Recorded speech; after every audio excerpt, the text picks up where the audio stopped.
શ્રી સ્વામિનારાયણ ભગવાનની જય. છાંદોગ્ય ઉપનિષદની અંદર સનત કુમાર અને નારદજીનો સંવાદ આવે છે. નારદજી પોતે અનેક પ્રકારની વિદ્યાઓ ભણ્યા છે. સનત કુમાર પાસે પોતે આગળની વિદ્યા ભણવા માટે જાય છે. જઈને પોતે વિનંતી કરે છે કે અધિહિ ભગવઃ, હે ભગવાન, તમે મને વિદ્યા ભણાવો.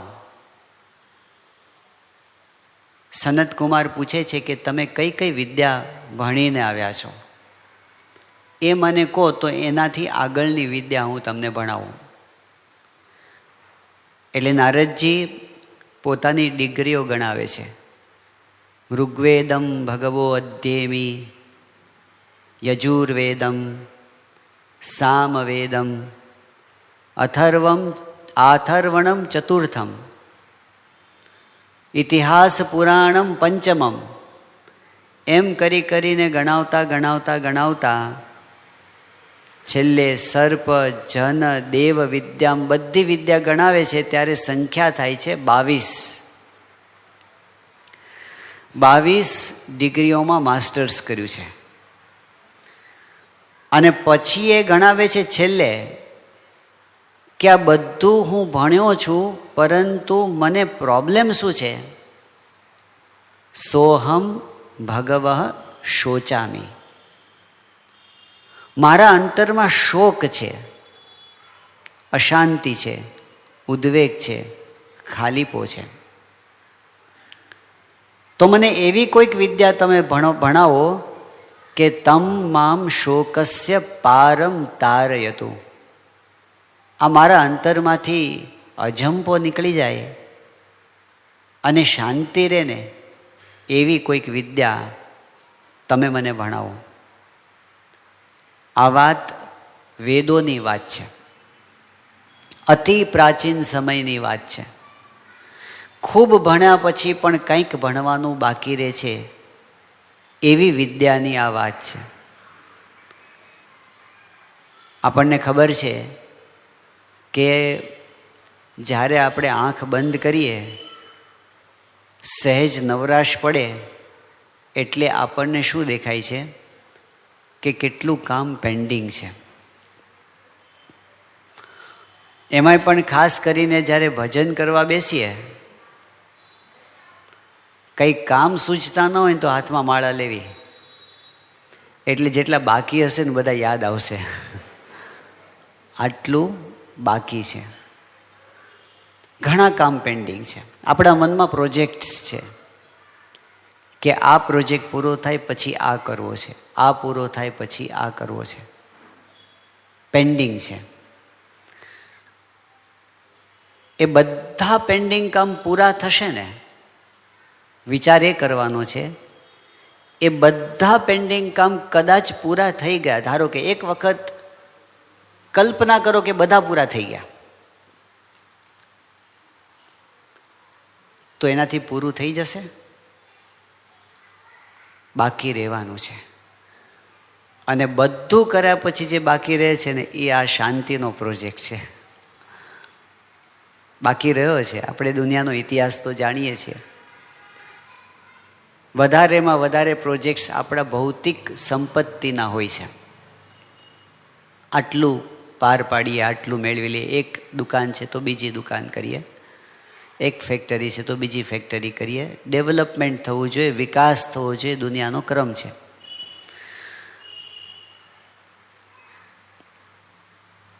આપણે જે મન્વંતરમાં જીવીએ છીએ ને, સમયનો એક વિભાગ છે મન્વંતર. બ્રહ્માના એક કલ્પને 14 વિભાગમાં વેચવામાં આવ્યો છે. એક કલ્પ એટલે 8 અબજ 64 કરોડ વર્ષ, દિવસને રાત્રિ બંને ગણીએ તો. એક કલ્પને 14 ભાગમાં વેચવામાં આવ્યો છે. દરેક ભાગને એક મન્વંતર કહેવામાં આવે છે. ને એક મન્વંતરમાં સતયુગ, ત્રેતાયુગ, દ્વાપરયુગ અને કલિયુગ, આ 4 યુગની એક ચોકડી બને ને, સતયુગ, ત્રેતાયુગ, દ્વાપરયુગ અને કલયુગ 4 યુગની એક ચોકડી બને એવી 71 ચોકડી પસાર થઈ જાય ત્યારે એક મન્વંતર થાય. 71 સાયકલ્સ પસાર થઈ જાય. અત્યારે આપણે જે મન્વંતરમાં જીવીએ છીએ એ મન્વંતરનું નામ છે વૈવસ્વત મન્વંતર. અને આ મન્વંતરની 71માંથી 27 ચોકડી પૂરી થઈ ગઈ છે. અત્યારે આપણે 28મી ચોકડીમાં છીએ. 28મી અને 28મી ચોકડીમાં 4 યુગ હોય ને, એમાં સતયુગ જતો રહ્યો, ત્રેતાયુગ જતો રહ્યો, દ્વાપર જતો રહ્યો અને કલિયુગ. કલિયુગના 4,32,000 વર્ષ હોય કલિયુગના, એમાંથી 5,500 ગયા છે. એટલે કલી પ્રથમ ચરણે પહેલા પગથિયામાં છે. આ આપણું ભારતીય શાસ્ત્રોનું કેલેન્ડર છે. આપણે વર્ષોની વાત કરતા હતા તો આ ચતુર્યુગીમાં એટલે કે આ મન્વંતરની અંદર એટલે કે 27 ચતુર્યુગી પહેલાં જ્યારે મન્વંતરનો આરંભ થયો ત્યારે વિવસ્વાન થયા. વિવસ્વાન જે મનુ હતા પછી એમના જે પુત્ર થયા અને એમના જે પુત્ર થયા એમાં શરૂઆતની પેઢીની અંદર યયાતિ રાજા થયા છે. યયાતિ રાજાએ પોતે 2 લગ્ન કર્યા હતા. એક ઓફિશિયલ હતા, એક અનઓફિશિયલ હતા. શુક્રાચાર્યની પુત્રી દેવયાની સાથે એમના લગ્ન થયા હતા. અને એ વખતે એક અસુર રાજ હતો વૃષપર્વા, એની દીકરી શર્મિષ્ઠા સાથે એમને અનઓફિશિયલ સંબંધો રાખ્યા હતા. તો દેવયાની થકી 2 દીકરા થયા હતા, શર્મિષ્ઠા થકી 3 દીકરા થયા હતા. પણ પ્રશ્ન એ થયો કે દેવયાનીને પાછળથી ખબર પડી કે યયાતિને આવા આડા સંબંધો છે. એટલે દેવયાની રિસાઈને એના પિતા શુક્રાચાર્ય પાસે જતી રહી અને શુક્રાચાર્યે યયાતિને શાપ આપ્યો કે જા તું ઘરડો થઈ જા. એટલે યુવાવસ્થામાં જે ઘરડો થઈ ગયો, એમણે પોતાના સસરા પાસે જઈને વિનંતી કરી કે તમે કૃપા કરીને મારી યુવાની પાછી આવે એવું કરો, કારણ કે મારે તો હજી ઘણા વિષયોની ઝંખના છે મનમાં. શુક્રાચાર્યએ કહ્યું કે તને કોક જુવાની આપે અને તારું ઘડપણ લઈ લે તો થાય. એણે પોતાના દીકરાઓને કીધું કે તમે મને તમારી જુવાની આપો, પણ કોઈ દીકરાઓ આપવા તૈયાર થયા નહીં. યદુએ ના પાડી, તુર્વસુએ ના આપી, અનુએ ના પાડી, દ્રુહ્યુએ ના પાડી. સૌથી નાનો દીકરો હતો પુરુ, એ પિતૃભક્ત હતો. એણે કીધું પિતાજી મારી યુવાની લઈ જાઓ. પોતે ઘડપણ સ્વીકાર્યું, પિતાને યુવાની આપી અને પછી યયાતિએ 1000 વર્ષો સુધી વિષયો ભોગવ્યા. અને 1000 વર્ષના અંતે એમને ફ્રસ્ટ્રેશન આવ્યું. એ ફ્રસ્ટ્રેશન શું હતું? અશાંતિ, ખાલીપો, પૂરું થયું નહીં. અને એ વખતે એણે પોતે કહ્યું કે યત પૃથિવ્યામ વ્રીહિયવમ હિરણ્યમ પશવઃ સ્ત્રિયઃ ન દુહ્યંતી મનઃ પ્રીતિમ પુંસઃ કામ તસ્યતે. આ પૃથ્વીની અંદર જેટલું કાંઈ ધન છે, જેટલા કાંઈ સારા સારા વિષયો છે, બધું જ કોઈ એક વ્યક્તિને મળી જાય, એકલો જ એનો માલિક હોય. આખી બેંગ્લોરની સંપત્તિ જ એક જણની થઈ જાય તો શું રહે બાકી? પણ એ કહે છે કે પૃથ્વીની બધી સંપત્તિ એની થઈ જાય, પૃથ્વીના બધા મનગમતા વિષયો એના થઈ જાય, તો પણ જેનું મન કામનાઓથી હણાયેલું છે એને કોઈ દિવસ મનમાં શાંતિ થવાની નથી. આ અનુભવના વચનો છે. આટલું ભોગવ્યા પછીના આ વાત થઈ. હવે ગુણાકાર કરજો કે એક ચતુર્યોગીની અંદર 43,20,000 વર્ષ થાય. એક ચતુર્યોગી ગુણ્યા 27 કરીને જેટલા વર્ષ થાય એટલા વર્ષ પહેલાંની વાત છે. એટલે લાખો વર્ષ પહેલાં યયાતિ પોતાનો અનુભવ કહી ગયા છે. આપણે થોડાક નજીક આવીએ. 4000 વર્ષ પહેલાંની વાત. બાઇબલની અંદર, ઓલ્ડ ટેસ્ટામેન્ટની અંદર કિંગ સોલોમનની વાત આવે છે, ઇઝરાયલનો રાજા. એના માટે એવું કહેવાયું કે he was the richest and the wisest man of his time. સૌથી વધારે ધનવાન, સૌથી વધારે બુદ્ધિમાન, કુશળ રાજવી હતો. વિષયોના ઢગલા હતા. 9.5 લાખ તોલા સોનું દર વર્ષે એના ખજાનામાં ખડકાતું હતું. 700 રાણીઓ હતી, 300 રખાતો હતી. દરેક રાણીને એક બંગલો હતો, દરેકને સ્વતંત્ર બગીચો હતો, દરેકને એક રથ હતો અને દરેક રથને 4 અરેબિયન ઘોડા હતા. વિષયોનો પાર નહોતો, પણ આખી જિંદગી એણે આવી દુનિયાની રીતે જોઈએ તો સફળ જિંદગી જીવ્યા પછી અનુભવ શું? હવામાં બાચકા, મારા હાથમાં કાંઈ આવ્યું નહીં. હજી થોડાક નજીક આવીએ. 200-250 વર્ષ પહેલાં નેપોલિયન થયો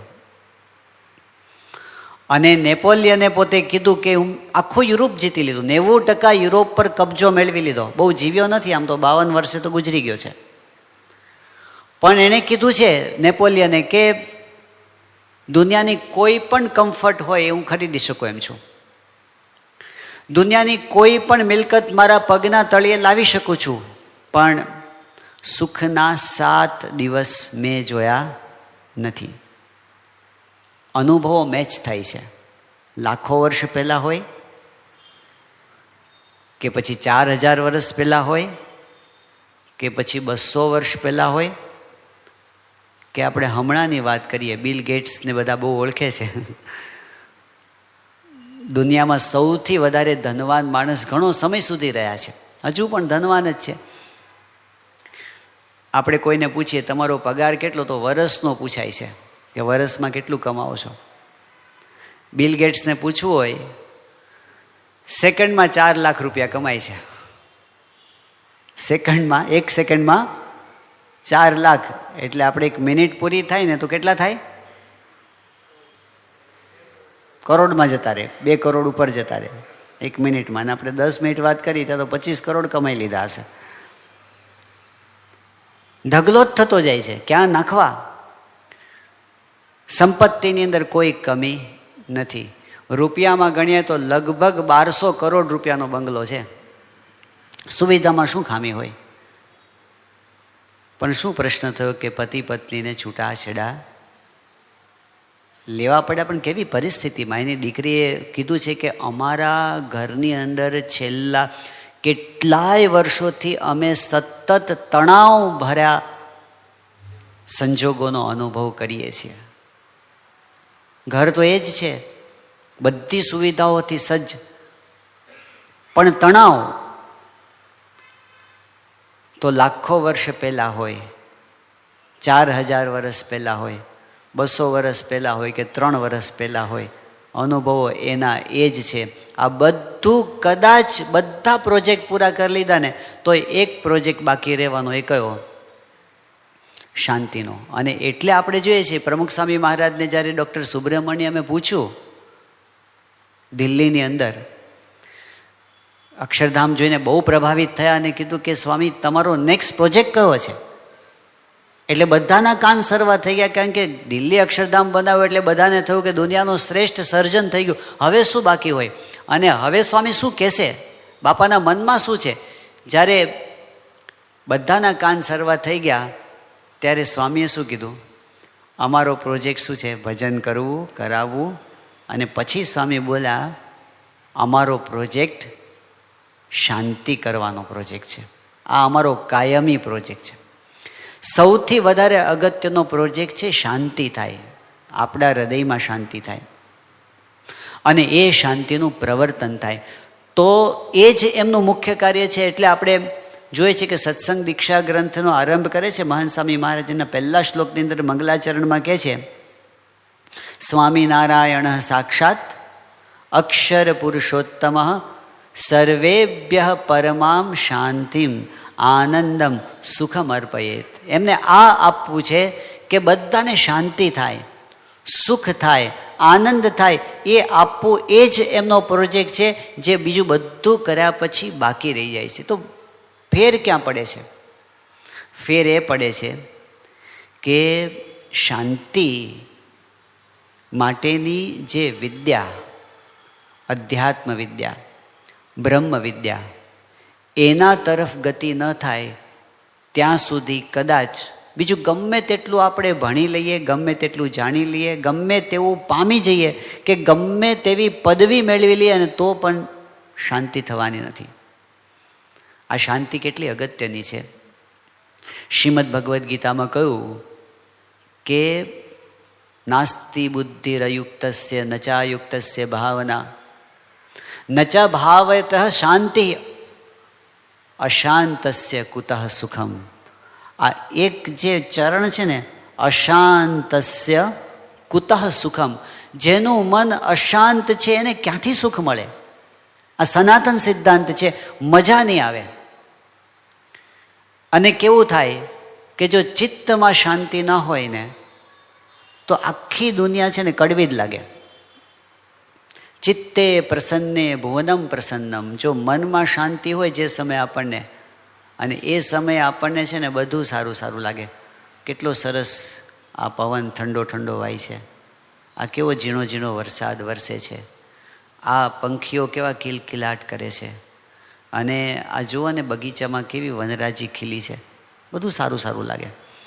ચિત્તે પ્રસન્ને ભુવનમ પ્રસન્નમ, અને ચિત્તે વિષણ્ણે ભુવનમ વિષણ્ણમ. જ્યારે ચિત્તમાં અશાંતિ હોય ને ત્યારે શું લાગે? પંખીઓ કલરો કરતા હોય તો કે આ શું ચીસો પાડે છે, બાળકો રમતા હોય તો શું કે આ શું દેકારો કરે છે, અને આજુબાજુ કાંઈ જ ન ગમે આપણને, જાણે દિશાઓ ખાવા દોડતી હોય એવું લાગે. મજા આવતી નથી. અતો બિલાશો યદિ તે સુખે સ્યા ચિત્ત પ્રસાદે પ્રથમમ યતસ્વ. જો ખરેખર સુખ શાંતિ કોઈને જોતા હશે, મહાન સ્વામી મહારાજ ઘણી વખત કહેતા કે 500 રૂપિયાના પલંગમાં સૂઈએ તો 8 કલાક ઊંઘ આવે, તો 5000ના પલંગમાં કેટલા કલાક આવે? અને 50,000ના પલંગમાં કેટલા કલાક આવે? ને 5 લાખના પલંગમાં ને 50 કરોડના પલંગમાં ઊંઘ ઉડી જાય છે. એવી ત્રિરાશી નથી કે જેના ઘરમાં 1 કરોડ હોય અને 1 કિલો સુખ હોય, ને 100 કરોડ હોય ને 100 કિલો સુખ હોય, ને જેના ઘરમાં 10,000 કરોડ હશે ને 10,000 કિલો સુખ હશે અંતરમાં. જીવન નિર્વાહ માટે અર્થ જરૂરી તો છે, પણ શાંતિ વસ્તુ આખી જુદી છે. તો ચિત્ત શાંત છે તો સુખ છે. બીજી વસ્તુ કે જો ચિત્તમાં મનમાં શાંતિ છે તો શરીર સ્વસ્થ રહે છે. ગયા વર્ષે મહાન સ્વામી મહારાજ ત્યાં સુરતમાં વિરાજમાન હતા, અને કંઈક એક મિટિંગ માટે અમારે જવાનું થયું હતું. તો મહાન સ્વામી મહારાજ પધારી ચૂક્યા હતા, ડૉક્ટર સ્વામી બેઠા હતા, અને હજી બીજા સંતોને આવવાને વાર હતી, એટલે હળવી વાતો ચાલતી હતી. એમાં મહાન સ્વામી મહારાજ પાસે એક યુવકની વાત કરી કે એ યુવકને બીમારી હતી, અને બીમારી આમ જુઓ તો કાંઈ બીમારી જેવું હતું જ નહીં. એ કે હું પાણી પીવું તોય મને ગેસ થઈ જાય છે, એવું થતું હશે કે? પણ એને મનમાં એવું થઈ ગયું હતું ને, એટલે એને છે ને એ કે હું કંઈ પણ ખાઉં ને સીધો ગેસ જ થઈ જાય છે. એટલે ડૉક્ટરોને ખબર હતી, એને થોડી થોડી ખબર હતી, પણ કે મને આના આશીર્વાદ અપાવો તો જ મને સારું થાય. એટલે મહાન સ્વામી મહારાજ પાસે યુવકની વાત કરી કે સ્વામી આ એક યુવક છે અને આવું એને થાય છે, આપ આશીર્વાદ આપો. સ્વામી આશીર્વાદ આપ્યા. પછી ડૉક્ટર સ્વામી બાજુમાં બેઠા હતા, એટલે ડૉક્ટર સ્વામીને સંતોએ પૂછ્યું કે સ્વામી આપ કહો છો ને કે ઘણા બધા રોગ છે ને મનથી થાય છે, મનને લીધે, તો કેટલા ટકા રોગ મનથી થાય છે? એટલે એમણે કીધું કે મેં એવું વાંચ્યું છે કે 90% રોગ છે ને એનું મૂળ મનમાં છે. કંઈક ને કંઈક મનમાં પ્રોબ્લેમ હોય એટલે શરીરમાં રોગ થાય છે, આવું ડૉક્ટર સ્વામી બોલ્યા. પછી મહાન સ્વામી મહારાજને એ વખતે પૂછ્યું સંતોએ કે સ્વામી, ડૉક્ટર સ્વામી એમ કહે છે કે કેટલા ટકા રોગ મનથી થાય છે? તો એ 90% છે. આપનું શું કહેવું છે? મહાન સ્વામી મહારાજ કે 100% ક્યાંક મનમાં બરાબર ન હોય ને એની અસર શરીર પર થયા વગર રહેતી નથી, ચોક્કસ અસર થાય છે. તો સીધી કેટલીક તો સીધી અસર હોય છે, દાખલા તરીકે બ્લડ પ્રેશર ઉપર અસર હોય છે, ડાયાબિટીસ પર અસર હોય છે, અલ્સર ઉપર અસર હોય છે. આવી બધી વસ્તુ તો સીધી એન્ઝાયટીની અસર હોય છે, પણ ઇનડાયરેક્ટ અસર જો મન નબળું પડે ને તો શરીર પર એની અસર. હા, એવું નથી કે રોગ છે ક્યારેક ઇન્ફેક્શનથી થતા હશે, ક્યારેક આજુબાજુના વાતાવરણમાંથી થતા હશે, એ થતા હશે, એની ના નથી, પણ ઇમ્યુનિટી ઓછી થાય છે એના ઉપર તો મનની અસર છે જ, એટલે બીજા રોગો સવાર થઈ જાય છે. મન નબળું પડે તો એની અસર શરીર પર થાય છે. મન અશાંત થાય તો શરીરમાં રોગો થાય છે. ત્રીજી વસ્તુ એ છે કે આપણે જે કંઈ કામ કરીએ છીએ ને એ કામ સારું થાય ને એટલા માટે પણ મન શાંત રહે જરૂરી છે. પ્રમુખ સ્વામી મહારાજ ત્યાં દિલ્હીમાં વિરાજમાન હતા અને એ વખતે આપણા એક સંનિષ્ઠ હરિભક્ત છે અમેરિકાના, એનું નામ છે વ્યોમેશભાઈ જોશી. લોસ એન્જલસ બાજુ કેલિફોર્નિયામાં રહે છે અને બહુ મોટી મોટી કંપનીઓમાં અને બહુ જ મોટી પદવી ઉપર કામ કરેલું છે. એ વખતે પોતે HP કંપનીના સિનિયર વાઇસ પ્રેસિડેન્ટ હતા અને ઘણી બધી કંપનીઓની કન્સલ્ટન્સી એમણે કરેલી. એ વખતે ભારત અમેરિકાની અંદર જે બહુ જ ઊંચી પોસ્ટ પર જે ભારતીયો પહોંચ્યા હોય એમાં એમનું નામ હતું. તો એ પોતે પોતાના બિઝનેસના કામ માટે દિલ્હી આવ્યા હતા અને ત્યાં એમને ખબર પડી કે બાપા અહીં વિરાજમાન છે, એટલે પ્રમુખ સ્વામી મહારાજના દર્શન કરવા માટે ગયા હતા. તો સ્વામી બાપા પાસે જ્યારે વાતચીત બધી થઈ, આશીર્વાદ લીધા, એમની સાથે એક અમેરિકન ભાઈ પણ ભેગા હતા, એટલે એમને પણ બાપાએ આશીર્વાદ આપ્યા. પછી એમણે પરિચય આપ્યો કે સ્વામી આ ભાઈ છે ને એ સાયકાઇટ્રિસ્ટ છે, મનના ડૉક્ટર છે અને એ મારી સાથે આવ્યા છે. એટલે બાપાએ કીધું કે કેમ તમારી સાથે આવે છે? એ કે બાપા કાયમ મારી સાથે જ રહે છે, એ કાયમ મારી સાથે જ રહે છે. એટલે સંતોને આશ્ચર્ય થયું કે કેમ એવું? તો એ કે મારા પર્સનલ સાયકાઇટ્રિસ્ટ છે. એટલે કેમ પર્સનલ તમારી? એ કે મારી કંપની એને વર્ષે $1,00,000 પગાર આપે છે. એ તમને કાંઈ મનની તકલીફ છે કે? એવું નથી, એને એટલા માટે ભેગો રાખે છે, એને આખી દુનિયામાં હું જાઉં છે મારી ભેગા ને ભેગા એક જ કામ કરવાનું, મારું મન ઠેકાણે રાખવાનું, બસ. એનો કંપની એને પગાર આપે છે કારણ કે જો મારું મન ઠેકાણે હશે, જો હું અશાંત થઈ જઈશ ને તો મારા નિર્ણયો એવા આવશે કે જેથી કંપનીને નુકસાન થશે. એટલે એને ખબર પડે છે કે જો સારું કામ કરવું હોય ને તો મન ઠેકાણે જોઈએ. મન શાંત હોય ને તો કામ સારું થાય છે, એફિશિયન્સી વધે છે, પ્રોડક્ટિવિટી વધે છે, એકાગ્રતા વધે છે, ક્રિએટિવિટી વધે છે. તો ત્યાં પણ મનની જરૂર છે. મન શાંત હોય તો સંબંધો સુધરે છે, કારણ કે મોટા ભાગના સંબંધો છે ને આપણે ડિસ્ટર્બ થઈએ ને પછી કંઈક બોલાઈ જાય આપણાથી ને પછી ગરબડ થાય. જો ગુસ્સો એક જ ખાલી હટાવી દઈએ ને આપણે તોય કેટલાય સંબંધો બગડતા બચી જાય. પણ મૂળ કારણ છે મન. એની અસર આપણા સંબંધો પર થાય છે. મનની અસર આપણી ભક્તિ ઉપર થાય છે, એ તો થાય જ છે, કારણ કે મન ન હોય તો પછી શું થાય? ભક્તિ કેવી થાય આપણી? જો મનમાં ઉદ્વેગ હોય ને પછી આપણે પૂજા કરવા બેસીએ, મજા ન આવે. મન શાંત હોય તો ભક્તિ સારી થાય છે. અને છેલ્લે મોટી વાત તો એ છે કે મન શાંત હોય ને તો ભગવાનને સંત વધારે રાજી થાય છે આપણા ઉપર. ગુણાતીતાન સ્વામીની વાતોમાં છે, ભજન કરતાં કરતાં ક્રિયા કરીએ તો અંતરમાં ટાઢું રહે. અને અંતરમાં ટાઢું જોઈને મોટા સાધુ રાજી થાય. જેનું અંતર ધગતું હોય એને દેખીને શું રાજી થાય?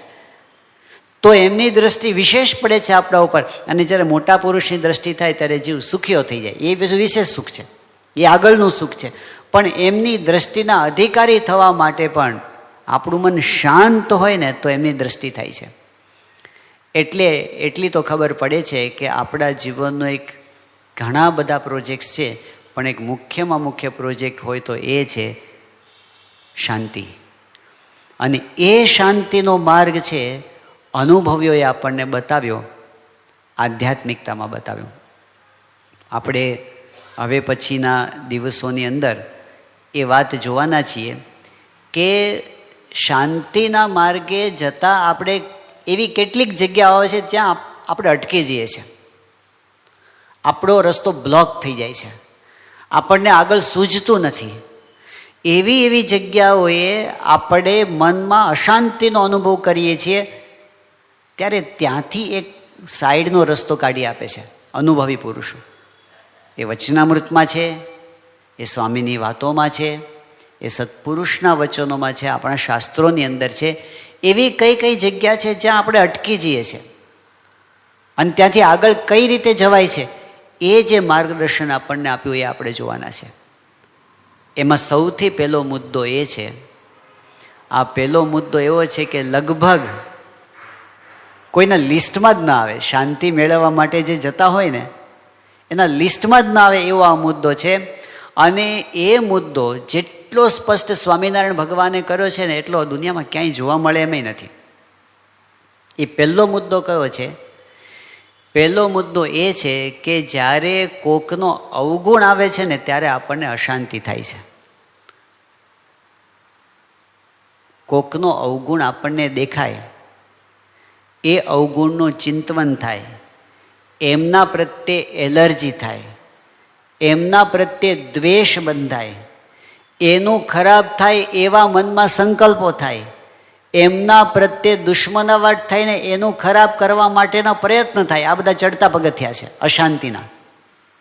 પણ શરૂઆત ક્યારથી થાય છે? જ્યારે આપણને કોઈનો અવગુણ આવ્યો ને સમજવું, એલર્જી થવા માંડીને એટલે આપણે અશાંતિના રસ્તે ચડી ગયા છીએ. વચનામૃત છે ગરડા પ્રથમ પ્રકરણનું 28મું. આ એટલા માટે આપણે સમજવું જરૂરી છે કારણ કે આ વચનામૃતની શરૂઆત મહારાજ ત્યાંથી કરે છે જ્યાં આપણે પહોંચી ગયા છીએ. શંકરાચાર્યે 3 વાત બતાવી. દુર્લભમ ત્રયમે વૈ તત્ દેવાનુગ્રહ હેતુકમ. 3 વાના દુર્લભ છે, બહુ મુશ્કેલીથી પ્રાપ્ત થાય છે 3 વાના. એ 3 વાના કયા? મનુષ્યત્વમ, મુમુક્ષુત્વમ, મહાપુરુષ સંશ્રય. મનુષ્યનું શરીર મળવું દુર્લભ છે, મળી ગયું. બીજી વસ્તુ, મનુષ્ય દેહ ઘણાને મળે છે પણ મુમુક્ષુતા દુર્લભ છે, ભગવાન ભજવાનો વિચાર નથી આવતો. આપણે એમાંય કંઈક અંશે આગળ આવી ગયા, મુમુક્ષુતા આવી. પણ ત્રીજી વસ્તુ છે મહાપુરુષ સંશ્રય. મુમુક્ષુતા હોય પણ એવા સત્પુરુષ નથી મળતા, આપણને એ પણ મળી ગયા, એટલે કે આપણે સત્સંગમાં આવી ગયા. આ 3 વાના જેને મળી ગયા ને, હવે એના માટેની વાત મહારાજ કરે છે. એટલે સત્સંગી થયા પછીની વાત છે. તો મહારાજ શું વાત કરે છે કે આ સત્સંગમાં આવ્યા પછી જે આગળ વધવાનો હોય એના આ લક્ષણ છે અને જે પાછો પડવાનો હોય એના આ લક્ષણ છે. હવે આપણે મેચ કરવાના, આમાંથી કયા આપણામાં આવે છે. તો મહારાજ કહે છે પહેલાં પાછો પડવાનોની વાત પહેલાં કરે છે. આ સત્સંગમાં જે પાછો પડવાનો હોય એને પહેલાંમાં પહેલું શું થાય છે? દિવસે દિવસે સત્સંગી માત્રનો હૈયામાં અવગુણ આવવાની શરૂઆત થાય છે. અને અવગુણ આવવો એટલે શું? મહારાજે સરસ સમજાવ્યું તરત પછીના વાક્યમાં. અવગુણ આવવો એટલે શું? મહારાજ કે એને એમ થાય છે કે હું સમજું છું અને બીજા બધા અણસમજુ છે. આવું એને થવા માંડે. આટલું નથી સમજતા, આટલું નથી સમજતા, આમ નથી સમજતા, ત્યાંથી શરૂઆત થવા માંડે. હું સમજું છું અને બીજા સમજતા નથી. એનું પરિણામ શું આવે છે? મહારાજ કે એનું પરિણામ એ આવે છે, રાત્રિ દિવસ હૈયામાં મૂંઝાયા કરે. દિવસે ક્યાંય સુખે કરીને બેસી શકે નહીં, રાત્રે સૂવે તો નિદ્રા આવે નહીં, અર્ધ બળેલા કાષ્ઠની પેઠે ધૂંધવાયા કરે, ધુમાડા નીકળવા માંડે. આ તો એકદમ અતિશય અવગુણ આવે એની વાત છે. આપણે આવા નથી, આપણને તો દિવસે ઊંઘ આવી જાય છે, એટલે રાત્રે ઊંઘ ના આવે એવું આપણને થતું નથી. પણ સામે બીજી વાત બતાવી છે, જે સત્સંગમાં જે આગળ વધવાનો હોય, દિવસે દિવસે સત્સંગી માત્રનો હૈયામાં ગુણ આવે છે. બધા મારાથી મોટા છે, હું બધાથી નાનો છું. અને એનું ફળ શું મળે છે? એનું ફળ એ મળે છે, 8 પહોર સત્સંગનો આનંદ એના હૈયામાં રમતો રહે છે. હવે આપણી પરિસ્થિતિ શું છે?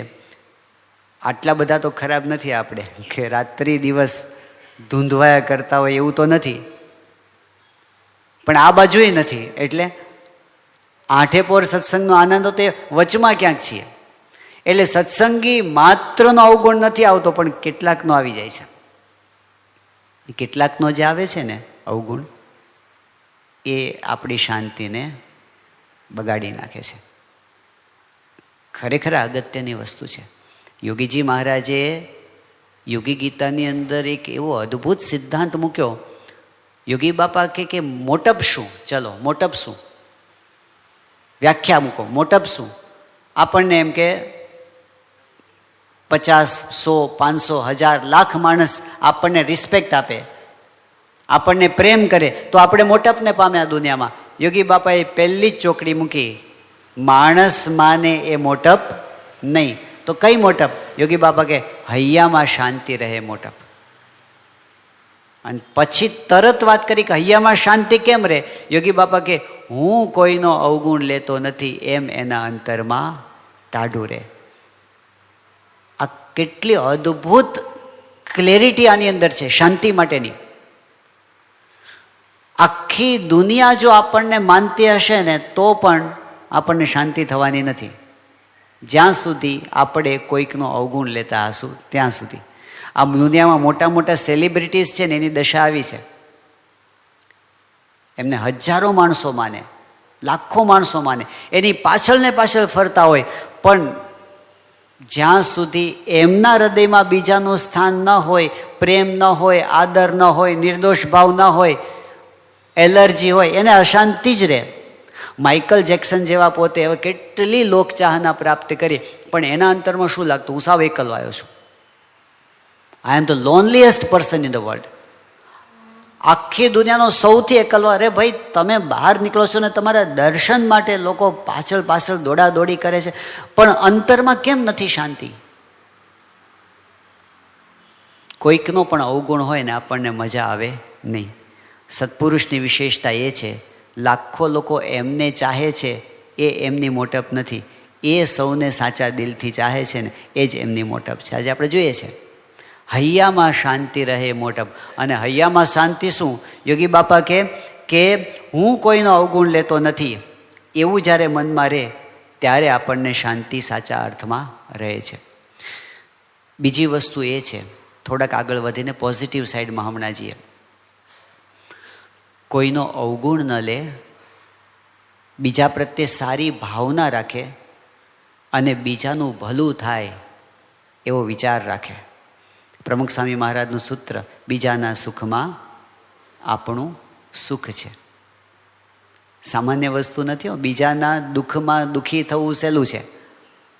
બીજાના દુઃખમાં દુઃખી થવું સહેલું છે. એ કરુણા છે, પ્રેમ છે, દયા છે. પણ બીજાના સુખમાં સુખી થવું ને એ બહુ અઘરું છે. કે આ ક્યાં આગળ વધી ગયો આટલો બધો? આ કેવી રીતે વધી ગયો? કોકની મોટપ, કોકનું સુખ જોઈને રાજી થવું ને એ સ્પિરિચ્યુઅલ મેચ્યોરિટી છે.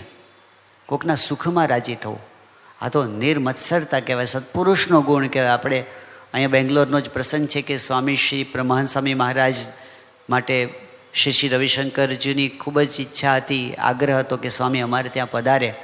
અને એક આખો દિવસ સ્વામી ત્યાં રોકાયા હતા, સવારથી સાંજ સુધી.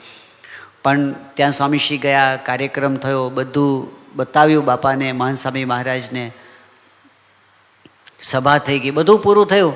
પછી સ્વામીશ્રીના ભોજન માટે ત્યાં જે નિવાસ રાખવામાં આવ્યો હતો એમાં સ્વામી પોતે ભોજન કરવા માટે બેઠા. એ વખતે તો કોઈ સ્થાનિક લોકો તો હતા જ નહીં, કારણ કે એમને એમ કે સ્વામીજીનો ભોજનનો સમય છે તો એમને આપણે ડિસ્ટર્બ ન કરીએ, એવું હોય ને.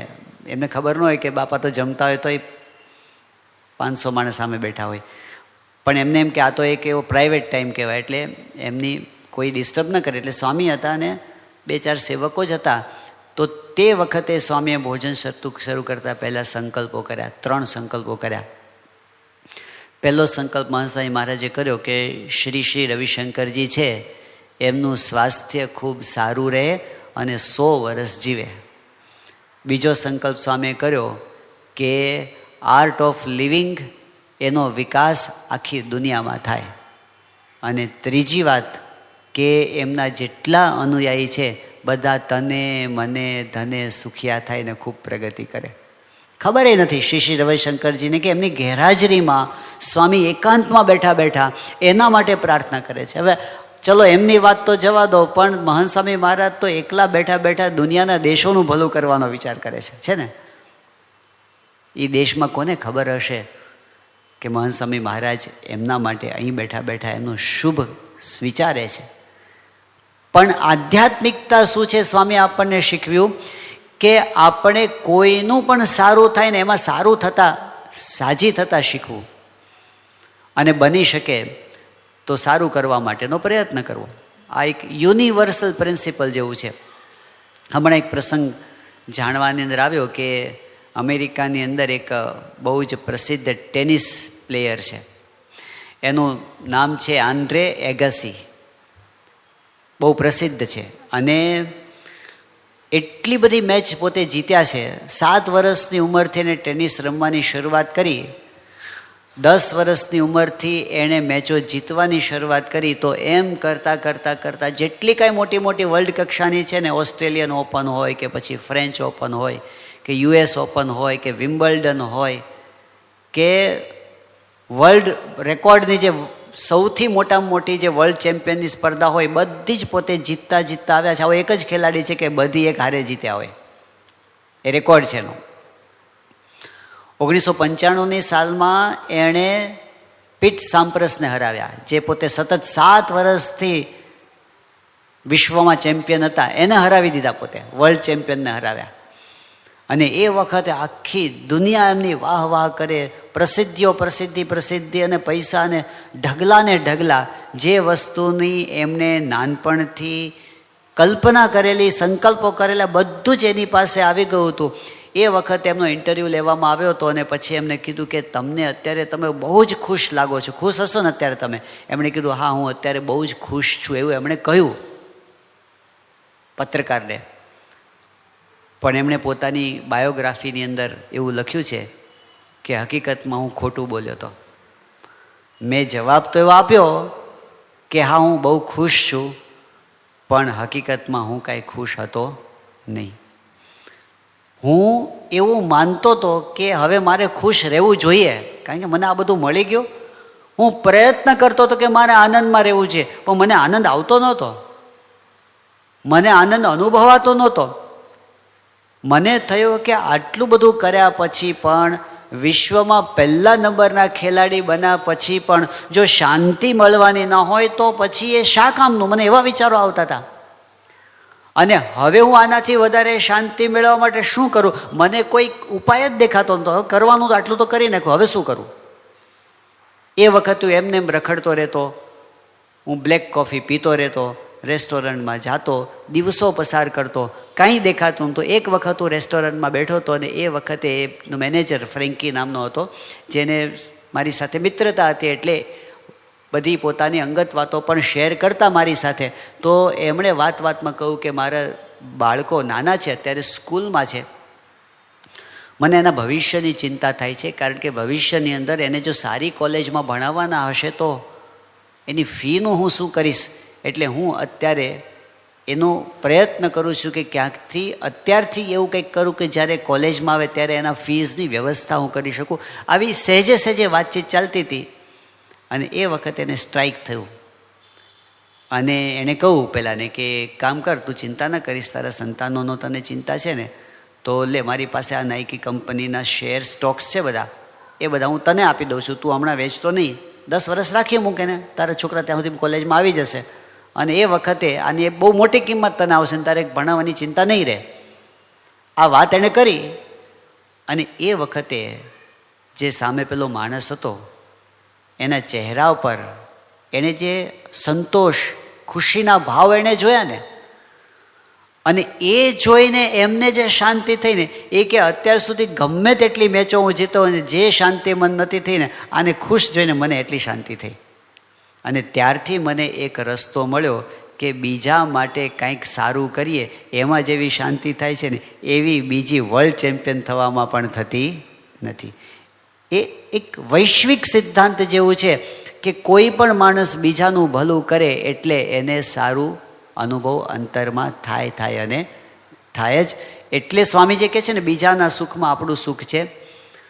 તો બધાનું ભલું ઈચ્છવું, બધાનો ગુણ લેવો, બધાના માટે આપણે કરી શકતા હોય એટલું સારું કરવું, આ બહુ સારી વાત છે. પણ હવે આપણે પ્રેક્ટિકલ આપણા જીવનમાં આવીએ, આપણને પ્રશ્ન ક્યાં થાય છે? નોર્મલી આપણે કહીએ કે ભાઈ બધાનું સારું થાય તો ભલે સારું થાય, એની હારે આપણે કંઈ લેવા દેવા નથી.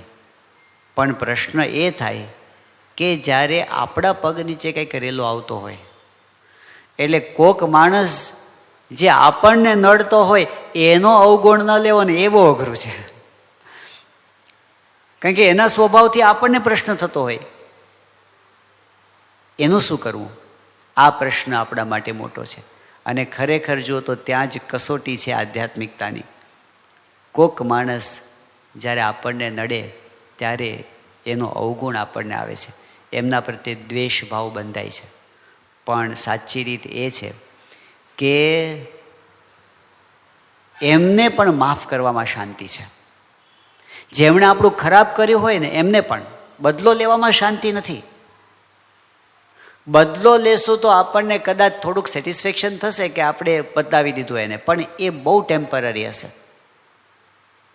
અશાંતિ જવાની નથી એનાથી. શાંતિ તો ત્યારે જ થવાની છે કે જ્યારે એમને માફ કરી શકીએ. શાંતિ તો ત્યારે થવાની છે કે જ્યારે આપણે એનું ભલું ઈચ્છી શકીએ. એટલે આપણી શાંતિ માટે મહાન સ્વામી મહારાજ એક પ્રસંગ ઘણા વર્ષોથી આપણે એમની પાસેથી સાંભળેલો હતો પહેલાં, કે કોઈ અમેરિકામાં એક માણસ હતો અને એને ઢીંચણનો દુખાવો થતો હતો. એટલે એણે પછી ડૉક્ટરો પાસે તપાસ કરાવડાવી, બધું બતાવ્યું, પણ કોઈ નિદાન થતું નહોતું. અને સમય જતો ગયો તેમ દુખાવો વધતો ગયો. પછી એક સમય એવો આવ્યો કે દુખાવો એના માટે અસહ્ય બની ગયો. એટલે એ વખતે એનો એક મિત્ર હતો, એને કીધું કે આપણે છે ને સાયકાઇટ્રિસ્ટને બતાવીએ, મનોચિકિત્સકને. પહેલાં કીધું કે મને દુખાવો ઢીંચણમાં છે, મગજ તો બરાબર છે. તો એના મિત્ર કહે કે જો આમે તે આટલા પૈસા તો ખર્ચા છે, આટલા બધા ફિઝિયોથેરાપિસ્ટની ટ્રીટમેન્ટ લીધી છે ને આટલા બધા ઓર્થોપેડિક્સને બધા આટલા બધા MRI કરાવે, કાંઈ થયું નથી. તું ટ્રાય કરવામાં શું વાંધો, થોડાક પૈસા વધારે ખર્ચી લે. એટલે પેલો કે કાંઈ વાંધો નહીં, જઈએ. ડૉક્ટર પાસે ગયા. હવે સાયકાઇટ્રિસ્ટ તો શું કરે, બધું હિસ્ટ્રી પૂછે. એટલે એણે હિસ્ટ્રી પૂછી કે તમારે કોઈની સાથે દુશ્મનાવટ છે? એટલે પહેલાં કીધું હા છે. એ કોની સાથે છે? કે મારા સગા ભાઈ સાથે. કે શું પ્રોબ્લેમ છે? કે એને જ્યારે જરૂર હતી ત્યારે $5000 એણે મારી પાસેથી માગ્યા હતા ઉછીના, ને મેં એને આપ્યા હતા 5000. પછી કીધું કે મેં જ્યારે પાછા માગ્યા તો હવે એ માણસ ફરી ગયો અને મને એમ કહે છે કે તે મને કાંઈ આપ્યું જ નથી અને મને ખોટો પાડે છે. આવું કહેતા તો પેલો એકદમ ધુઆપુઆ થઈ ગયો. એટલે પેલા ડૉક્ટરે કીધું કે તમારું નિદાન થઈ ગયું છે. હવે તમારે જો સાજા થવું હોય તો એના માટેનો ઉપાય એ છે કે તમારે તમારા ભાઈ પાસે જવાનું અને એની પાસે માફી માગવાની. પેલું કે તમે ડૉક્ટર છો કે કોણ છો? 5000 એ લઈ ગયો છે, ખોટું એ બોલે છે, માફી મારે માગવાની? તો કે જો હાજા થવું હોય તો કરવું પડશે. પેલો કે નથી થવું, જાઓ. એ ઘરે પાછો આવી ગયો. પણ 2-3 દિવસ થયા અને પાછો એટેક આવ્યો. એટલે પછી એનો મિત્ર પરાણે ઢસડીને ત્યાં જ લઈ ગયો. એ ડૉક્ટરે કીધું, મહાન સ્વામી મહારાજના શબ્દો છે, એ ડૉક્ટર કે જો હું જજ નથી, હું ડૉક્ટર છું. જજ હોત તો હું ન્યાય અન્યાયમાં પડત. હું ડૉક્ટર છું ને તારે સાજા થવું હોય તો તારા માટે આ છે કે તું તારા મનમાંથી એ વસ્તુ કાઢી નાખ અને તું તારા ભાઈ પાસે જઈને માફી માગીને તારા સંબંધો સુધારી દે. એટલે પેલો માણસ કમ અને તૈયાર થયો. એના ભાઈને ત્યાં ગયો, બહારનું ખખડાવ્યું, એના ભાઈએ ખોલ્યું. હવે આને જોઈને એને ફાળ પડી કે આ ઉઘરાણી કરવા આવ્યો હશે. પણ એ કાંઈ બોલે પેલા આને કીધું કે જો હું તારી પાસે ઉઘરાણી કરવા નથી આવ્યો, હું તને મળવા આવ્યો છું. એ કે સારું આવો, બેઠા. શું કામ હતું? એ કે કામ એ છે કે હું તારી પાસે માફી માગવા આવ્યો છું. એટલે પહેલાં ને આશ્ચર્ય થયું. કેમ? કે પેલી 5000 વાળી જે વાત હતી ને, મને એવું લાગે છે કે મેં તને નહીં બીજા કોકને આપ્યા હશે. પણ મને મનમાં એવું કંઈ કરી ગયું, મેં તને આપ્યા, પણ હવે મને એવું લાગે છે કે હવે વાત બધી જવા દે, જે હોય તે ગયું તે ગયું, હવે આપણે એને સંભાળવું નથી. પણ અત્યાર સુધી મેં તારી પાસે કેટલી વખત ઝઘડો કર્યો, મેં તને ન કહેવાના શબ્દો કીધા, તારા માટે જેમ તેમ બોલ્યો, તને ગાળો દીધી, આ જે કાંઈ કર્યું ને, તો હું તારી પાસે માફી માગવા આવ્યો છું કે સોરી, તું મને માફ કરજે. એટલે આવું કીધું એટલે એના ભાઈને અંતરદૃષ્ટિ થઈ. એટલે એને કહ્યું કે ના ભાઈ, એવું નથી, આમ તો તે મને જ આપ્યા છે, પણ મારી પાસે હમણાં સગવડ નથી. તું ધીરજ રાખજે, હું ધીમે ધીમે તને બધા આપી દઈશ. એકદમ હળવું વાતાવરણ થયું. વર્ષો પછી બે ભેગા થઈને ચા પાણી પીધા. એ દિવસે રાત્રેને બહુ સારી ઊંઘ આવી, બીજે દિવસે દુખાવો અડધો થઈ ગયો અને 2-5 દિવસમાં તો દુખાવો ગાયબ થઈ ગયો. આ મેડિકલ હિસ્ટ્રીમાં નોંધાયેલી ઘટના છે. હવે આનો અર્થ એવો નહીં સમજવાનો કે ઢીચણનો દુખાવો હોય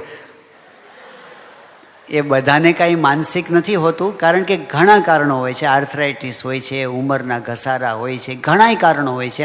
પણ નક્કી એટલું થાય છે કે મનમાં કોઈના પણ પ્રત્યે આપણને દ્વેષ હોય, સાચો કે ખોટો, સાચો હોય ઘણી વાર દ્વેષ, માણસ જ એવો હોય, પણ સાચો કે ખોટો આપણને કોઈના પ્રત્યે દ્વેષ બંધાયો તો એનું તો ખરાબ થાય કે ન થાય, પણ આપણું તો ખરાબ થાય ને થાય. શારીરિક રીતે, માનસિક રીતે, સામાજિક રીતે, આધ્યાત્મિક રીતે, બધી રીતે આપણને તો નુકસાન થાય. એટલે આપણા ભલા માટે આપણે મનમાંથી બીજા પ્રત્યેનો ડંખ કાઢી નાખીએ ને, એ આધ્યાત્મિકતા છે અને એ સાચો રસ્તો છે. ઉંદર હોય ઘરમાં, ઘણીવાર મરેલો ઉંદર ઘરમાં હોય અને એ ઘરમાં હોય તો આપણને કેટલા દિવસ વધારે રાખીએ આપણે, કે જેટલો વધારે રાખીએ ત્રાસ વધારે થાય. એમ આ બધી ઘટનાઓ કેવી હોય છે? મરેલા ઉંદર જેવી હોય છે. એને જેટલું આપણે મનમાં સંઘેરી રાખીએ, કેટલાક લોકો શું કરે છે, લિસ્ટ કરી રાખે છે કે ટાણે કેવા થાય, વારો આવે ને ત્યારે આટલા જવાબ આપવાના છે આપણે. જે વસ્તુ ભૂલવા જેવી છે એને યાદ રાખીને, મહાનસાઈમાં જ એક વાત એ કરે છે કે કોઈ માણસ તમને લાફો મારે અને આપણને ગાલ તમતમે અને 10 મિનિટ એનો દુખાવો રહે તો એમાં સામેવાળાનો વાંક છે એવું આપણે માની લઈએ. પણ એ માણસે એક વાર લાફો માર્યો છે, આપણે 10 વખત એને યાદ કરીએ અને 10 વખત દુઃખી થઈએ, એમાં કોનો વાંક છે? એમાં એનો વાંક નથી, એમાં આપણો વાંક છે. નેગેટિવ ઘટનાઓને વારંવાર સંભાળીને દુઃખી થવાની જે ટેવ પડી છે એ અશાંતિ વધારે છે. ફરિયાદોને ભેગી નહીં કરવાની, માફ કરતા. બાપુ આતંકવાદીને માફ કરી શકતા હોય પ્રમુખ સ્વામી મહારાજ, તો આપણે શું? આપણે સત્પુરુષના જીવન સામું જોઈએ છે કે એમની, આજે મહાન સ્વામી મહારાજને આપણે જોઈએ તો એમને જીવનમાં ઘણું સહન કરવાનું આવ્યું છે, પણ એમને કોઈ યાદ રાખ્યું જ નથી. કોના તરફથી શું સહન કરવાનું આવ્યું છે? આમ જુઓ તો એમની યાદશક્તિ બહુ જ તેજ છે. 50 વર્ષ પહેલાંની વસ્તુઓ કાલે મળ્યા હોય એવી રીતે પોતે આપણને યાદ કરીને બતાવી દે છે.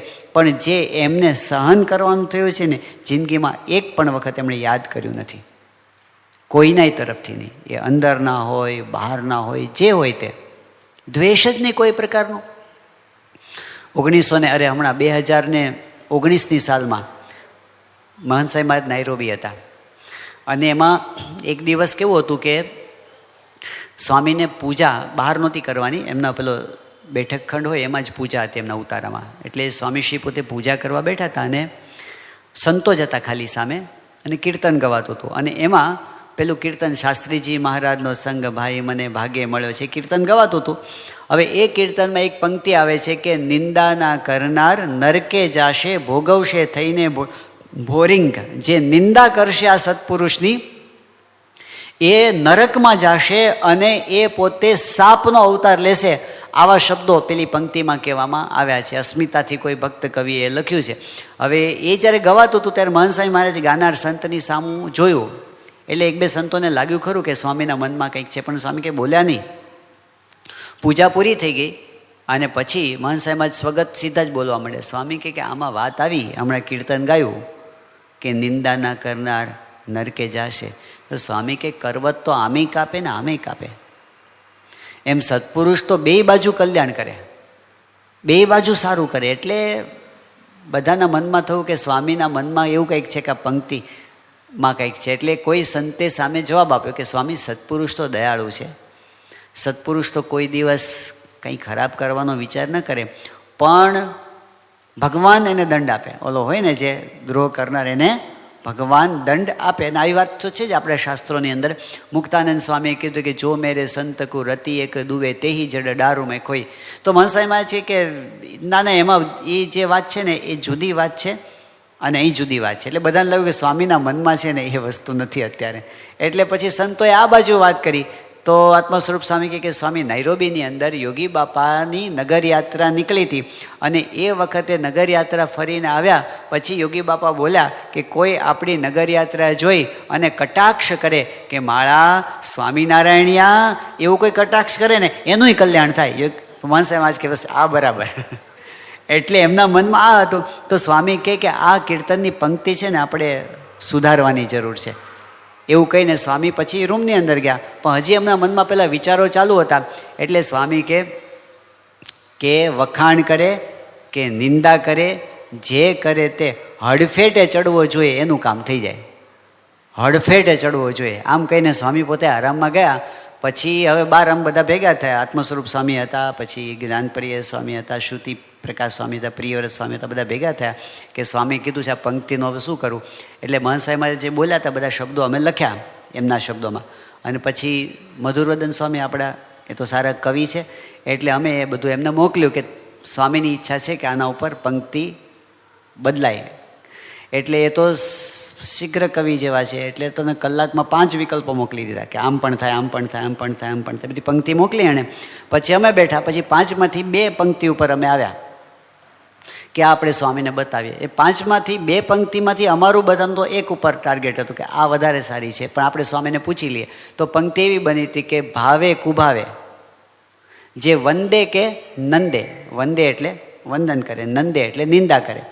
ભાવે કુભાવે જે વંદે કે નંદે કલ્યાણ થાશે અભંગ ભાઈ મને ભાગે મળ્યો છે. એટલે એનો કે જે કરે એનું બધાનું કલ્યાણ થશે. અને બીજી પંક્તિમાં શું હતું કે ભાવે કુભાવે જે વંદે કે નંદે ધામ પમાડે અભંગ ભાઈ મને ભાગે મળ્યો છે. એટલે એકમાં શું હતું કલ્યાણની વાત હતી અને બીજામાં એવું હતું કે ધામમાં જશે એ વાત હતી. એટલે અમને બધાને એક સરખું લાગ્યું કે આપણે કલ્યાણવાળું બરાબર છે. કારણ કે કલ્યાણના છે ને ઘણા અર્થો થાય છે અને કલ્યાણના લેવલ પણ ઘણા બધા છે. એટલે કલ્યાણ તો ધામમાં તો આત્યંતિક થઈ ગયું. એટલે કે આ તો હવે આવા માણસ તો કે થોડું આત્યંતિક કલ્યાણ કરાય. એટલે એ તો અરે પેલું કલ્યાણ બરાબર છે, એનું ધામવાળું બરાબર નથી. એટલે અમે બધા એક ઉપર આવ્યા. પછી સ્વામીને બપોરે બતાવવા માટે ગયા અને કીધું સ્વામી આ 2 પંક્તિ આવી છે, પણ અમને બધાને એમ લાગે છે કે આ કલ્યાણવાળી રાખીએ. એટલે મહંત સાહેબમાં જોયું ભાવે કુભાવે જે વંદે કે 2 પંક્તિ વાંચી. પછી કીધું સ્વામી કલ્યાણવાળી રાખીએ. સ્વામી કે ના. સ્વામી કે ધામ. સ્વામી કે ધામમાં જ જાય. હવે વિચાર કરો કે જે પોતાનો નિંદા કરતા હોય, આજે જે બધા આપણી સ્વામિનારાયણની કે એની નિંદા કરતા હશે ને, ત્યારે બધા આપણો વિરોધ કરતા હશે ને, બધા ધામમાં આપણને ભેગા થવાના છે. કારણ કે આ સંકલ્પ કરીને બેઠા છે. આ બધાને ત્યાં આજુબાજુ જશે આપણી આજુબાજુ. એટલે ભાવે કુભાવે જે વંદે કે નંદે ધામ પમાડે અભંગ, એમનું દિલ જુઓ. અને સમર્થ છે પાછા, એવું નથી કે ખાલી વાતો કરે છે, ધામ પમાડવા માટે સમર્થ છે ને એ સંકલ્પ કરે છે કે ધામમાં લઈ જશું. એટલે બાકી શું રહ્યું? એમને કોઈ દુશ્મન નથી, એ બધાનું ભલું ઈચ્છે છે. અને એટલે એમણે જે આપણને રસ્તો બતાવ્યો કે આપણને પણ એ જ રસ્તો લઈએ કે બધાનું ભલું ઈચ્છવું, બધાને માટે આપણે સારું ઈચ્છવું. જ્યારે કંઈ આવા પ્રસંગો બને, કોઈકની સાથે આપણા સંબંધોમાં ગરબડાટ થાય, એ કુટુંબમાં હોય કે સત્સંગમાં હોય કે ગમે ત્યાં હોય, પરિવારમાં હોય, ત્યારે આપણને પ્રશ્ન શું નડે છે કે આપણને બધી ભૂલ સામેવાળાની દેખાય છે કે આવું કર્યું ને એટલે મને પ્રોબ્લેમ થયો છે. પણ આપણને પ્રસંગ યાદ છે કે ભગતજી મહારાજ વડતાલની અંદર હતા. એ સમયની અંદર એક પ્રસંગ એવો બન્યો કે પવિત્રાનંદ સ્વામી બહુ મોટા સંત હતા અને સદગુરુ કહેવાતા હતા. અને ભગતજી મહારાજને વિમુખ કરવામાં જેમણે બહુ મહત્વનો રોલ ભજવ્યો હતો એ પવિત્રાનંદ સ્વામી. એમના જીવનમાં એક પ્રોબ્લેમ આવ્યો. વસ્તુ તો સાધારણ પ્રણાલિકાઓમાંથી એ વાત થઈ હતી, કારણ કે એ વખતે આપણે જે સંધ્યા આરતી થાય ને પછી જે પેલી ધૂન બોલાતી, રામકૃષ્ણ ગોવિંદ જય જય ગોવિંદ, હરે રામ ગોવિંદ જય જય ગોવિંદ કીર્તન ધૂન બોલાય છે. તો જૂની પ્રણાલિકા પ્રમાણે એવું ચાલતું હતું કે છેલ્લે એના છેલ્લા ભાગની અંદર ધૂન બોલાય, નરનારાયણ સ્વામિનારાયણ, નરનારાયણ સ્વામિનારાયણ, એવી ધૂન બોલાય. હવે એ વખતે છે ને તો દેશ વિભાગની ખેંચતાણ વધારે હતી. એક અમદાવાદ દેશ અને આ બાજુ વડતાલ દેશ. એટલે અમદાવાદ દેશના નરનારાયણ દેવ કહેવાય ને આ બાજુ લક્ષ્મીનારાયણ દેવ કહેવાય. એટલે બધી ખેંચતાણ છે. એટલે નરનારાયણ નામ આવે ને એટલે આ લોકોને શું કે આ તો અમદાવાદના દેવ એટલે જે નવી પેઢી હતી એને થયું કે આપણે છે ને આ નરનારાયણ સ્વામિનારાયણ નથી બોલવું, સ્વામિનારાયણ સ્વામિનારાયણ ચાલુ કરી દઈએ. નિષ્ઠા કે એવું બધું નહીં, મૂળ તો શું એમનું નામ આપણે શું કામ બોલીએ એવો હતો ભાવ. એટલે આપણે સ્વામિનારાયણ સ્વામિનારાયણ બોલીએ. એટલે એમણે એવું ચાલુ કર્યું. પહેલાં મૂળ તો જૂના માણસ પવિત્રાન સ્વામી એ કે આ પ્રણાલિકા કેમ તમે તોડો છો, આ પ્રણાલિકા નહીં બદલવાની. એટલે એનો આગ્રહ રહે પણ કોઈ નવા સંતો માને નહીં એનું. એમાં આણંદ ગયા હતા અને ત્યાં આણંદની અંદર આચાર્ય પણ ભેગા હતા, પછી પવિત્રાન સ્વામી હતા, બીજા સદગુરુએ હતા, નાના સંતોએ હતા, અને મંદિર હરિમંદિર ત્યાં આરતી થઈને આરતી પછી ધૂન ગવાતી હતી ને એમાં બીજા બધાએ ચાલુ કર્યું કે સ્વામિનારાયણ સ્વામિનારાયણ. અને આ એકલા જોટ મોટે મોટે શું બોલે, નરનારાયણ સ્વામિનારાયણ, નરનારાયણ સ્વામિનારાયણ. એટલે કોક નાના સાધુ હશે એમણે કટાક્ષ કર્યો કે ઊંટ મરવાનું થાય તો એ મારવાડ ભણી મોઢું રાખે, એમ હજી આને દેશવાસના ટળતી નથી. હવે મૂળ શું હતું કે લખનઉ બાજુના હતા, પૂર્વાશ્રમમાં લખનઉ બાજુના હતા. અને દેશ વિભાગના લેખ પ્રમાણે આમ જુઓ તો લખનઉ છે ને એ અમદાવાદ દેશમાં આવે. એટલે એ વખતે બધાને આમ બોલ્યા. પવિત્રાનંદ સ્વામીને થયું કે આટલા સદગુરુ મોટા હોય ને જાહેરમાં કોઈ બોલી જાય. એટલે પવિત્રાનંદ સ્વામી આજુબાજુ જોયું તો આજુબાજુ બીજા બધા જે નાના બધા હસ્યા, એટલે એને વધારે લાગે. એટલે એમને મોટેરાનું સામું જોયું. મોટેરા એટલે જે સદગુરુ હતા કે આચાર્ય હતા, તો એ કાંઈ બોલ્યા નહીં.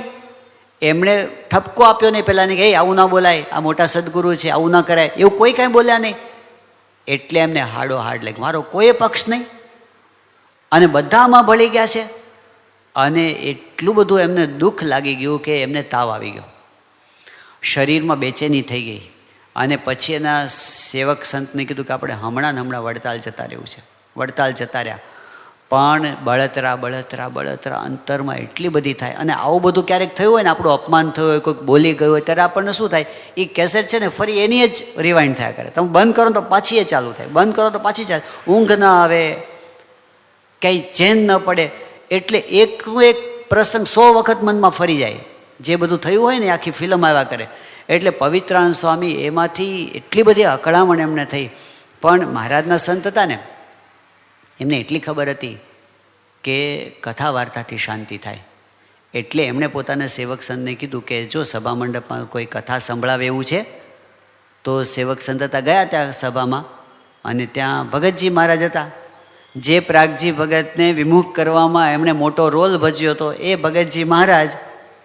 તે વખતે ભગતજી મહારાજ બોલાતા કે આપણે સાથે બેસીને કથા કરવી છે.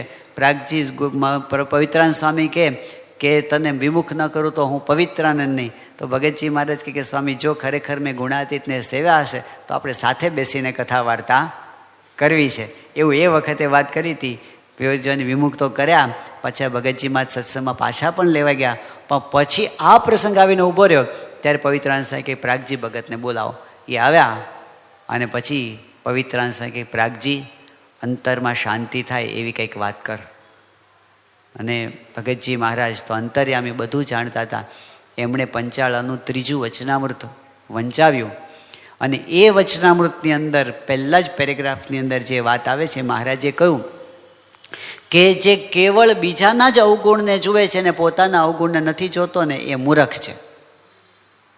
પવિત્રાનંદ સ્વામી આ સાંભળતા હતા. ભગવાનની કૃપાથી અને ભગતજી મહારાજના પ્રતાપે એમને શું થયું, અત્યાર સુધી એમના મનમાં એમ હતું કે આ બરાબર કરતા નથી, આ બરાબર કરતા નથી, આ બરાબર. પણ આ વચનોથી એનું ફોકસ અંદર ગયું.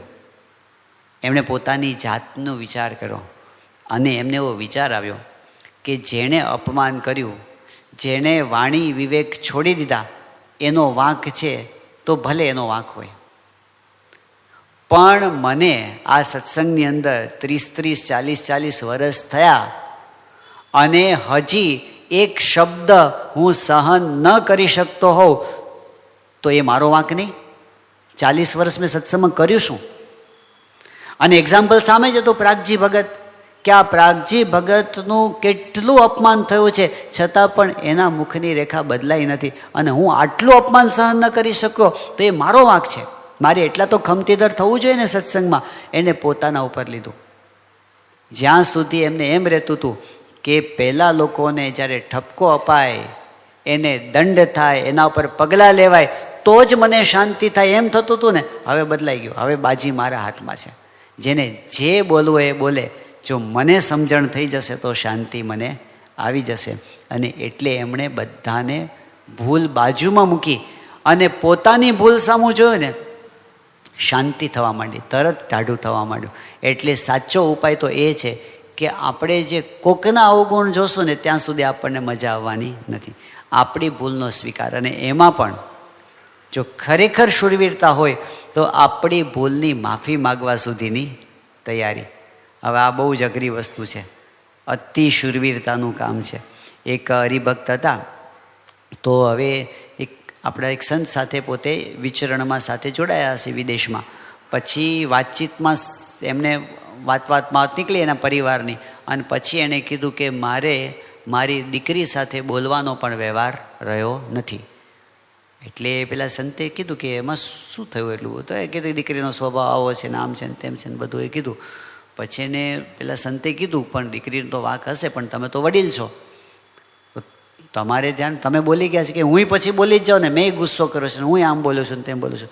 તો પેલા સંત કહે કે કામ કરો કે તમે તમારી દીકરીની માફી માગો.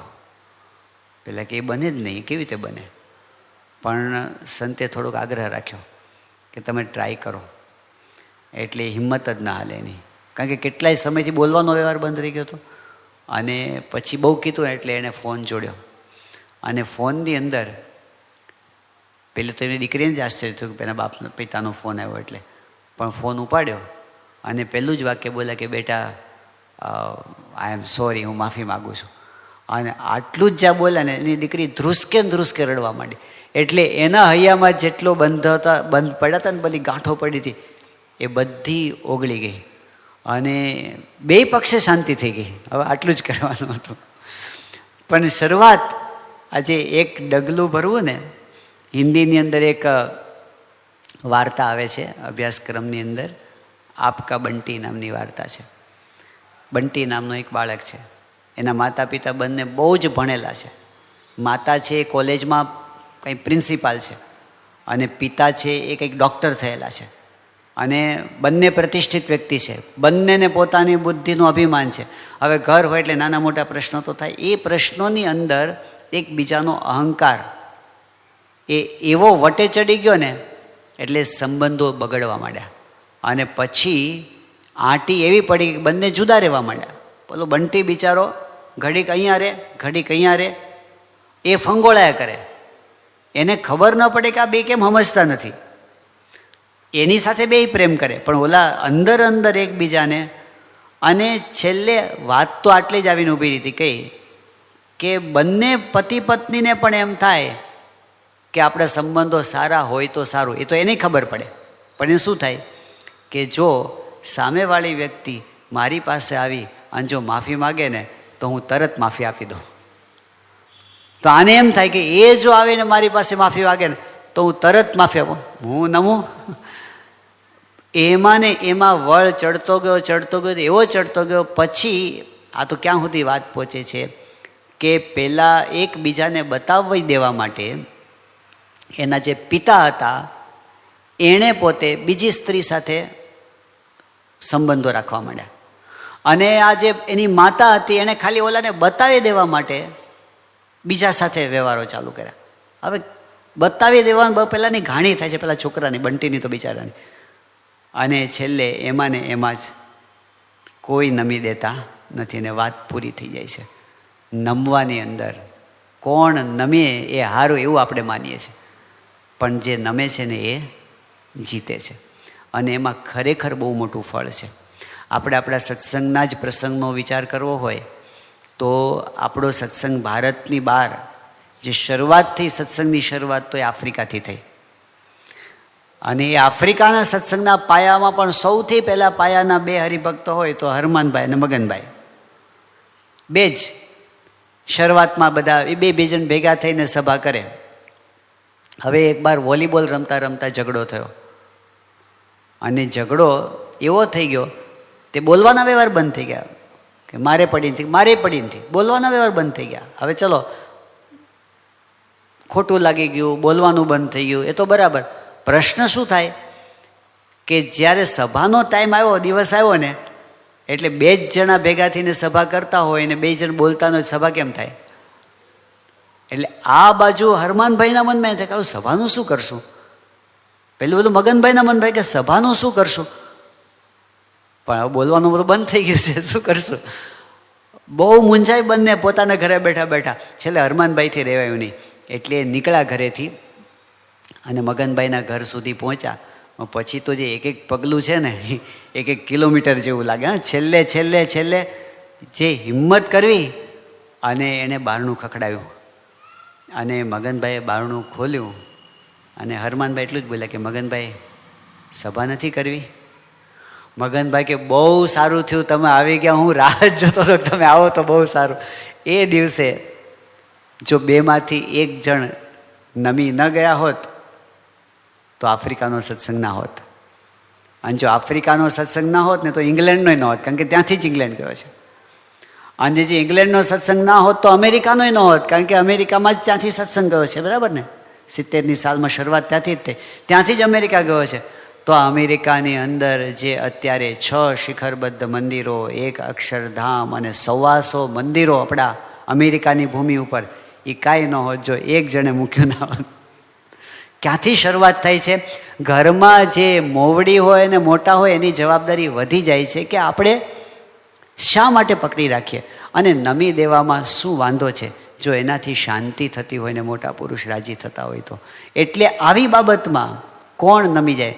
હમણાં કોરોના વખતે જ્યારે પેલી ઓનલાઈન સભાઓ થતી ને, એ વખતનો એક પ્રસંગ છે કે એક વખત રવિ સભા આપણી આવતી હતી ને, એમાં મહંત સ્વામી મહારાજે સંપ ઉપર અને સહનશક્તિ ઉપર ને માફી આપવા ઉપર બહુ સરસ વાતો કરી હતી મહંત સ્વામી મહારાજ.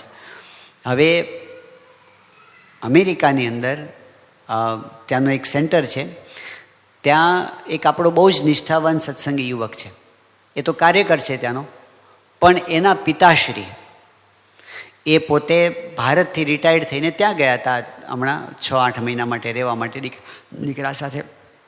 પણ બહુ બુદ્ધિશાળી, બહુ ભણેલા, બહુ ઊંચી પોસ્ટ ઉપર રહેલા, અને સત્સંગ એટલો બધો નહીં, સભા સાંભળતા, પોતે લાઈવ સભામાં બેસતા. હવે છેલ્લા 8-10 વર્ષથી એમને અને એમના બનેવીને આંટી પડી ગઈ હતી. પહેલાંય ડૉક્ટર હતા, હાઈ પ્રિન્સિપાલ હતા, બેયની વચ્ચે બરાબર આંટી પડી. આંટી એવી સાવ નજીવી બાબતોમાં પણ આંટી એવી પડી ગઈ હતી કે એ બેને તો બોલવાના વ્યવહાર બંધ થઈ ગયા, પણ એ બંનેને લીધે એ બંનેના જે પરિવાર હોય, એના પત્નીઓ, એમના બાળકો, બધાને ઓર્ડર હતો કે એના ઘરે જવાનું જ નહીં, એના પ્રસંગોમાં નહીં જવાનું, એના લગ્નમાં નહીં જવાનું. છોકરાઓને બિચારાને બહુ ઈચ્છા હોય, પણ 2 વડીલોએ એવું પકડી રાખ્યું હતું ને આંટી, તો 10 વર્ષ વીતી ગયા હતા આમને આમ. બધાને ગમતું નહોતું, પણ શું થાય? એ દિવસે આ મહંત સ્વામી મહારાજના આશીર્વાદ સાંભળ્યા અને ખબર નહીં એમને કંઈક અંતરદ્રષ્ટિ થઈ, અને એવી અંતરદ્રષ્ટિથી એમણે સીધો ફોન જોડ્યો એમના બનાવીને ઇન્ડિયા, અને એમણે શરૂઆતના 2-4 વાક્યોમાં જ એણે જે કીધું કે આપણે આટલા વર્ષોથી બોલતા નથી, પણ આજે મેં મહંત સ્વામીની કથા સાંભળી અને મને એવું લાગે છે કે આપણે આંટી મૂકી દેવી જોઈએ, બસ આટલું જ. તો સામે પક્ષે તો તૈયાર જ હતા પાછા. શરૂઆત આમણે કરીને તો એમણે કીધું ના ના, વાંક તમારો નથી, વાંક તો મારો છે. એમ કે ના ના, વાંક તમારો નહીં, વાંક તો મારો હતો. બસ પૂરું થઈ ગયું બધું. અને બંને પરિવારમાં એટલી બધી ખુશાલી છવાઈ ગઈ. એ છોકરાએ અડધો કલાક મારી સાથે ફોનમાં વાત કરી, જે આનંદ વ્યક્ત કર્યો કે અમારા પરિવારમાં જે બધાના મનમાં ભાર હતો ને 10 વર્ષથી, એકદમ હળવા ફૂલ અમે થઈ ગયા. પણ શરૂઆત કોણ કરે? એટલે આજે શાંતિ છે ને, એ અહંકાર રાખી મૂકવામાં નથી, કોઈનો અવગુણ જોવામાં નથી, કોઈના જૂના હિસાબો પકડી રાખવામાં નથી, પણ ભૂલી જવામાં છે, માફી આપવામાં છે, માફી માગવાની અંદર છે, ઉદાર થવાની અંદર છે. અને એવું જો થાય તો ખરેખર સંબંધોમાં અને આપણા હૃદયમાં બધે શાંતિ શાંતિ શાંતિ થઈ જાય એવું છે. એટલે આજે વચનામૃતની અંદર મહારાજે જે વાત કરી છે ને, કે આપણે ભલે ભગવાનની ભક્તિ કરતા હોઈએ, પણ જ્યાં જ્યાં આપણે બીજા સાથે વ્યવહાર કરવાનો થાય છે, સત્સંગમાં ભક્તો સાથે, પરિવારમાં આપણા સગાવાલા સાથે, પણ જેમની જાની સાથે વ્યવહાર કરવાનો થાય છે, એમના જે કાંઈ સ્વભાવો હોય, તો એનો અવગુણ જ્યારે આપણે નહીં જોઈએ, એમના ગુણ જ્યારે આપણે જોશું, જ્યારે આપણે આપણી ભૂલનો સ્વીકાર કરીશું, જ્યારે એમની ભૂલની આપણે માફી માગીશું અને એમની ભૂલને આપણે માફ કરીશું, તો એનાથી જ ખરેખર આધ્યાત્મિક શાંતિ આપણા હૃદયની અંદર થાય છે. ટેમ્પરરીલી એવું લાગે કે આપણે હાર સ્વીકારી લીધી, પણ ખરી જીત આની અંદર જ છે, કારણ કે ભગવાનને સંત એમાં રાજી થાય છે. એટલે આ એક વસ્તુ આજે આપણે જોઈ, કઈ કઈ જગ્યાએ આપણું શાંતિ અટકી જાય છે. એમાં એક કોઈકનો અવગુણ આવે છે કે દ્વેષ બંધાય છે ત્યારે આપણી શાંતિ અટકી જાય છે. એમાં આગળ જવાનો રાજમાર્ગ આપણને વચનામૃતની અંદર બતાવ્યો, યોગી બાપાએ બતાવ્યો, પ્રમુખ સ્વામી મહારાજે, મહંત સ્વામી મહારાજે બતાવ્યો. તો આપણે પ્રાર્થના કરીએ કે એ શાંતિના માર્ગે આપણે આગળ વધી શકીએ. શ્રી સ્વામિનારાયણ ભગવાનની જય.